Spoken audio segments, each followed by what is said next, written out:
लंबे इंतजार के बाद आज 11 मई को महाराष्ट्र राजनीतिक संकट मामले को लेकर सुप्रीम कोर्ट का फैसला आ गया।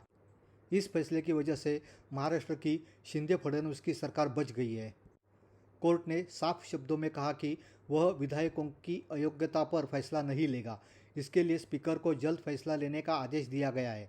कोर्ट ने कहा कि उद्धव ठाकरे ने फ्लोर टेस्ट का सामना नहीं किया, ऐसे में उनको फिर से बहाल नहीं किया जा सकता। शिंदे बनाम उद्धव ठाकरे मामले में 5 जजों की बेंच में जस्टिस धनंजय चंद्रचूड़ के अलावा जस्टिस M.R. शाह, कृष्ण मुरारी, हिमा कोहली, P.S. नरसिम्हा शामिल है। कोर्ट ने इस मामले में 16 मार्च से 9 दिनों तक दलीलें सुनी थी, जिसके बाद क्रॉस याचिकाओं के एक बेंच पर अदालत ने अपना फैसला सुरक्षित रख लिया था। दरअसल फरवरी महीने में चुनाव आयोग ने एकनाथ शिंदे गुट को असली शिवसेना माना और पार्टी का नाम और धनुष और तीर चिन्ह शिंदे गुट को दे दिया। वहीं चुनाव आयोग के इस फैसले के खिलाफ उद्धव ठाकरे गुट सुप्रीम कोर्ट पहुंचा था। कोर्ट ने इस मामले को 5 सदस्यीय संविधान पीठ को सौंप दिया था। उद्धव ठाकरे ने सुप्रीम कोर्ट का रुख करते हुए कहा था कि एकनाथ शिंदे गुट के बागियों को किसी पार्टी में विलय करना चाहिए था, लेकिन उन्होंने ऐसा नहीं किया। ऐसे में बगावत करने वालों को अयोग्य घोषित किया जाए। इस मामले पर सुप्रीम कोर्ट ने कहा कि वह विधायकों की अयोग्यता पर फैसला नहीं लेगा और इसका फैसला विधानसभा अध्यक्ष राहुल नार्वेकर के पास सौंप दिया गया है। सुप्रीम कोर्ट ने आगे कहा कि व्हिप को पार्टी से अलग करना लोकतंत्र के हिसाब से सही नहीं होगा। पार्टी ही जनता से वोट मांगती है, सिर्फ विधायक तय नहीं कर सकते कि व्हिप कौन होगा। उद्धव ठाकरे को पार्टी विधायकों की बैठक में नेता माना गया था। 3 जुलाई को स्पीकर ने शिवसेना के नए व्हिप को मान्यता दे दी। इस तरह 2 नेता और 2 व्हिप हो गए। स्पीकर को स्वतंत्र जांच कर फैसला लेना चाहिए था। गोगावले को व्हिप मान लेना गलत था, क्योंकि इसकी नियुक्ति पार्टी करती है। इसके साथ ही पूरा मामला बड़ी बेंच के पास भेज दिया। अपने इस फैसले में सुप्रीम कोर्ट ने राज्यपाल कोश्यारी को भी बहुत टोका है। सुप्रीम कोर्ट ने कहा, राज्यपाल को वो नहीं करना चाहिए जो ताकत संविधान ने उनको नहीं दी है। अगर सरकार और स्पीकर अविश्वास प्रस्ताव पर चर्चा टालने की कोशिश करे तो राज्यपाल फैसला ले सकते हैं, लेकिन इस मामले में विधायकों ने राज्यपाल को जो चिट्ठी लिखी उसमें यह नहीं कहा कि वह मविया सरकार हटाना चाहते हैं, सिर्फ अपनी पार्टी के नेतृत्व पर सवाल उठाए। कोर्ट ने कहा कि किसी पार्टी में असंतोष फ्लोर टेस्ट का आधार नहीं होना चाहिए। राज्यपाल को जो भी प्रस्ताव मिले थे वह स्पष्ट नहीं थे। यह पता नहीं था कि असंतुष्ट विधायक नई पार्टी बना रहे हैं या कहीं विलय कर रहे हैं।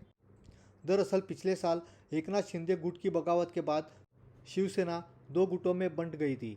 उद्धव ठाकरे ने मुख्यमंत्री पद से इस्तीफा दे दिया था, जिसके बाद तत्कालीन राज्यपाल भगत सिंह कोश्यारी ने एकनाथ शिंदे को सरकार बनाने के लिए बुलाया था। इसे लेकर सुप्रीम कोर्ट में याचिका दायर की गई थी।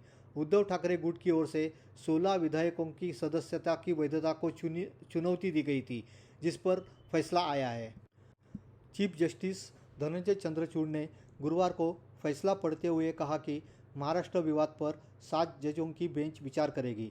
शिवसेना पर चुनाव आयोग के फैसले को लेकर चीफ जस्टिस धनंजय चंद्रचूड़ ने कहा कि चुनाव आयोग सिंबल जारी कर सकता है।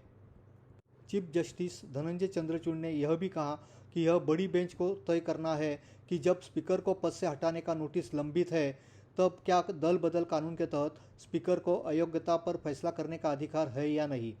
चीफ जस्टिस ने कहा कि नबाम राबिया मामले में सुप्रीम कोर्ट ने कहा था कि स्पीकर ऐसी सूरत में अयोग्यता पर फैसला नहीं कर सकता, इसलिए संविधान पीठ ने इस मुद्दे को बड़ी बेंच को भेज दिया है।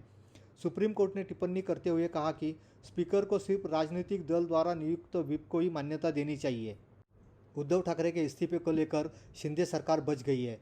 सुप्रीम कोर्ट के फैसले के बाद उद्धव ठाकरे ने पत्रकार परिषद लेते हुए कहा कि उन्होंने गद्दारों का सामना करना मुनासिब नहीं था, इसलिए इस्तीफा दे दिया। कानूनी तौर पर मेरा फैसला गलत हो सकता है, पर मैंने नैतिक आधार पर मुख्यमंत्री पद से इस्तीफा दिया था। मेरी पार्टी के ही गद्दार मेरे खिलाफ अविश्वास प्रस्ताव लाए और मैं उनका सामना करूं, यह नहीं हो सकता। अगर वर्तमान मुख्यमंत्री और उप मुख्यमंत्री में ज़रा भी नैतिकता है तो वह मेरी तरह नैतिकता के आधार पर इस्तीफा देकर दिखाए।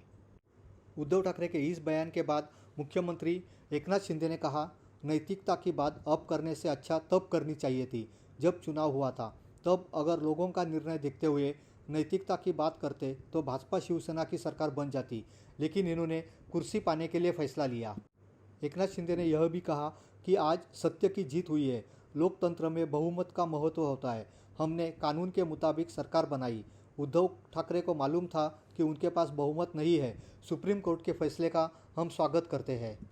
उप मुख्यमंत्री देवेंद्र फडणवीस ने कहा, नैतिकता की बात करना उद्धव ठाकरे को शोभा नहीं देता।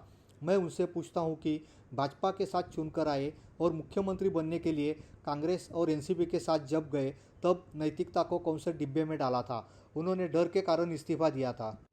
देवेंद्र फडणवीस ने आगे कहा, आज सुप्रीम कोर्ट ने महाविकास आघाड़ी के मंसूबों पर पानी फेर दिया है।